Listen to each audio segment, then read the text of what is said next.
Et salut à tous, ici Yannick le Marchand Bien, j'espère que tout roule pour vous, que vous avez la grosse forme et je suis ravi de vous retrouver en compagnie de Jérémy pour cette toute première dans l'histoire de la MDB Academy vidéo sous la neige. Donc c'est une première, on est ravis, on espère que ça va tous nous porter chance et nous ramener des marges absolument crapuleuses. Donc Jérémy, nous sommes avec toi pour tourner une opération dans l'Isère. Donc ce que je vais faire, c'est que je vais te laisser un petit peu la parole, tu vas nous présenter un petit peu l'opération.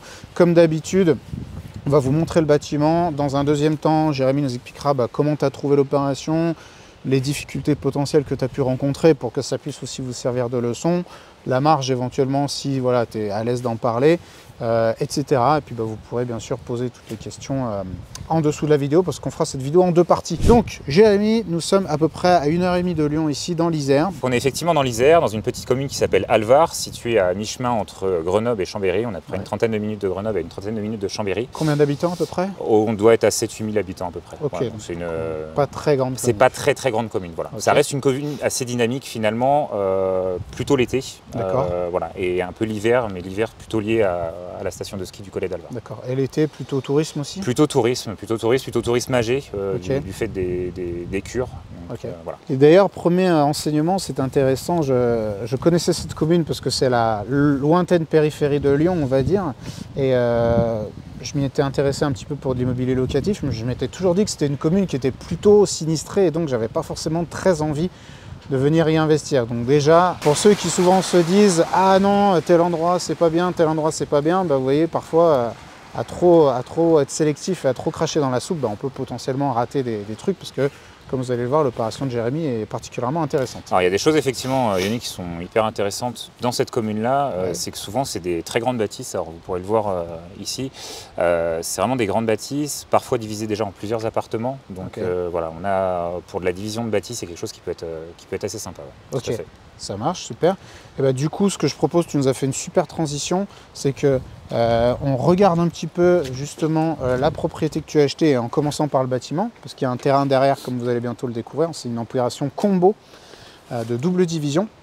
Donc est-ce que tu veux nous expliquer un petit peu ce que nous voyons? Ouais, alors ce qui nous a plu effectivement dans cette opération, c'est que finalement, comme le disait Yoni, on a une double opération. On a fait à la fois une division de bâti, à la fois une division foncière. Donc on rentrera un petit peu dans le détail après. Donc c'est une grande bâtisse, elle fait 272 mètres carrés habitables, composée de 3 appartements. Donc tu as un appartement type T2 au rez-de-chaussée, donc porte d'entrée à gauche. Les appartements ont déjà été revendus, donc on ne pourra pas les visiter. Mais ce qu'on va faire, c'est qu'au fur et à mesure que Jérémy nous parlera des appartements, on vous incrustera des petites photos, comme ça vous pourrez vous rendre compte aussi de l'état du bâtiment au moment où il en est devenu le propriétaire. Tout à fait. Ça a été une opération qui a été assez rapide, donc effectivement on n'a pas été propriétaire très longtemps du bâtiment. Appartement du rez-de-chaussée, T2, donc cet appartement-là c'est un appartement qui était rénové, très propre. L'actuel propriétaire, enfin l'ancienne propriétaire plutôt l'occupait. Voilà, donc appartement T2 rénové. Elle était propriétaire de l'ensemble? Elle était propriétaire de l'ensemble et elle louait l'appartement du premier étage et l'appartement du deuxième étage. D'accord. Ensuite, donc, tu as sur la porte de droite, là quand on regarde, donc c'est l'entrée du premier étage, pardon. Donc le premier étage, c'est un étage en duplex finalement.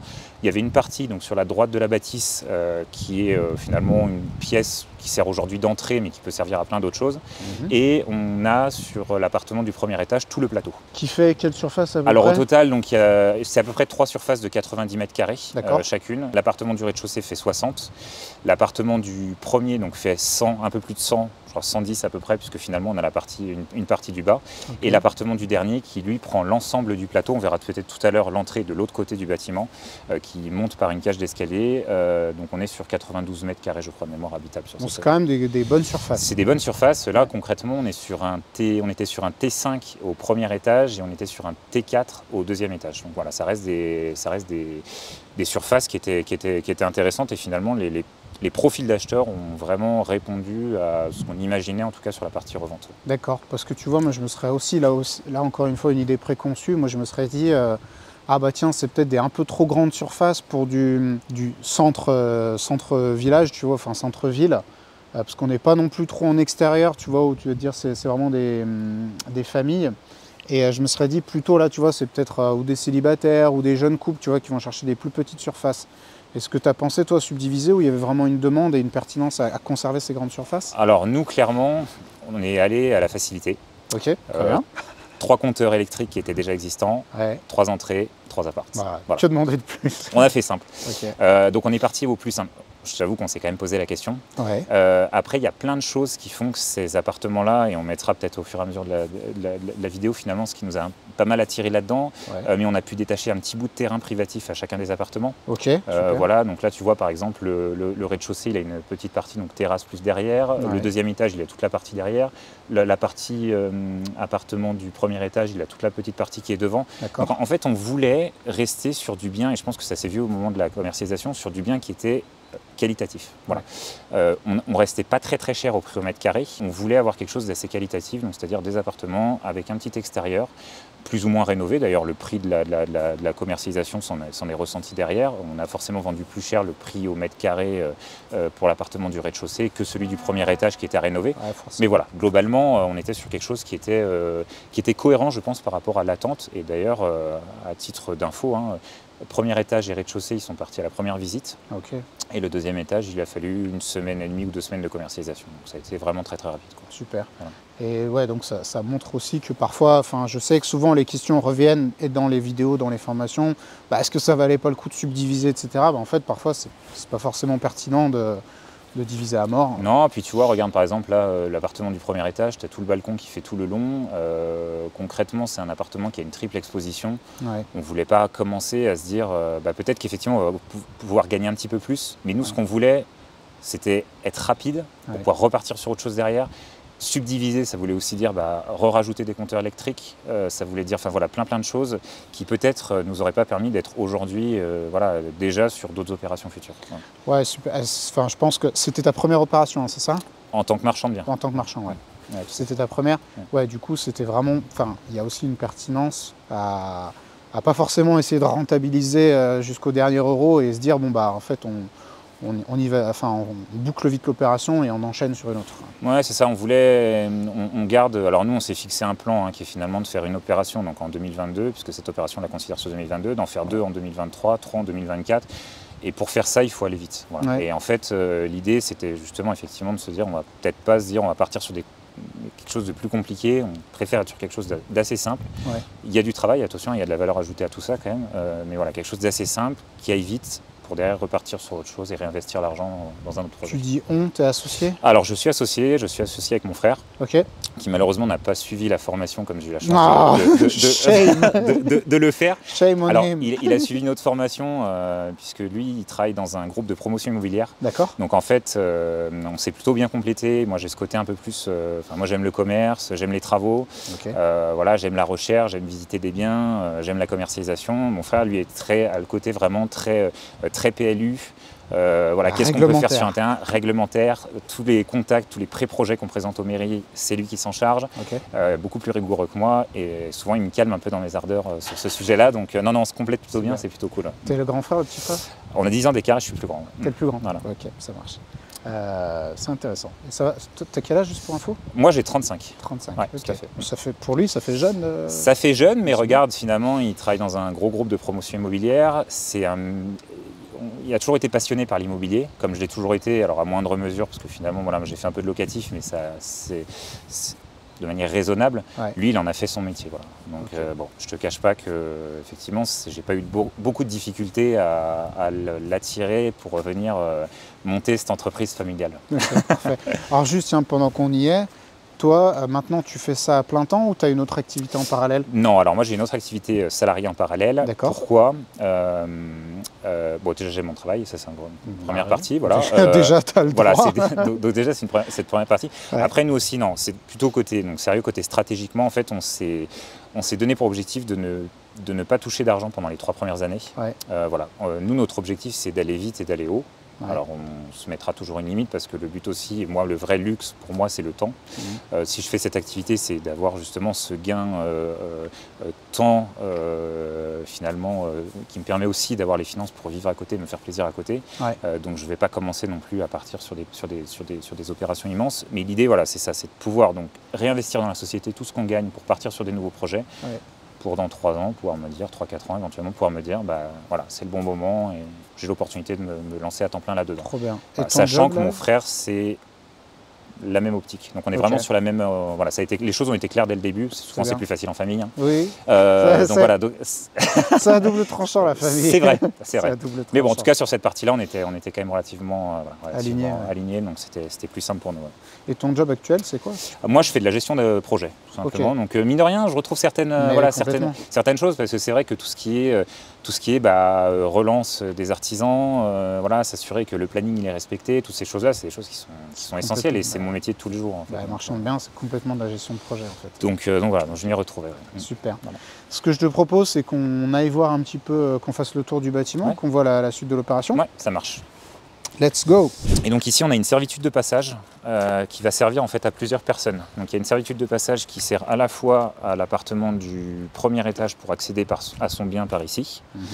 Tu as la personne également du deuxième étage qui va pouvoir accéder par l'arrière du bâtiment en passant par là, sachant que le garage fait partie de la surface privative extérieure qu'on lui a allouée. Le chemin d'accès appartient toujours à cette bâtisse. D'accord. Par contre, effectivement, on a une servitude de passage au profit du terrain. Oui, d'accord. Voilà. Et du coup, pourquoi vous avez opté pour cette solution plutôt qu'une division en drapeau? Division en drapeau, c'est quand on divise comme ça. Voilà. C'est une forme de drapeau. Alors là, tu vois, ici, tu as une petite cuve de fuel qui est juste ici. Magnifique. Voilà, une cuve de fuel. Alors, ici, il y avait 3 modes de chauffage indépendants, 3 compteurs électriques, 3 entrées indépendantes, 3 appartes. Et il y a une cuve de fuel qui est ici. On a préféré, si tu veux, même si cette cuve ne va pas être utilisée dans les années futures, a priori, donc le propriétaire du premier va changer son mode de chauffage. On préférait en fait se dire tout ce qui est sur le terrain reste sur le terrain et on l'alloue à ce terrain.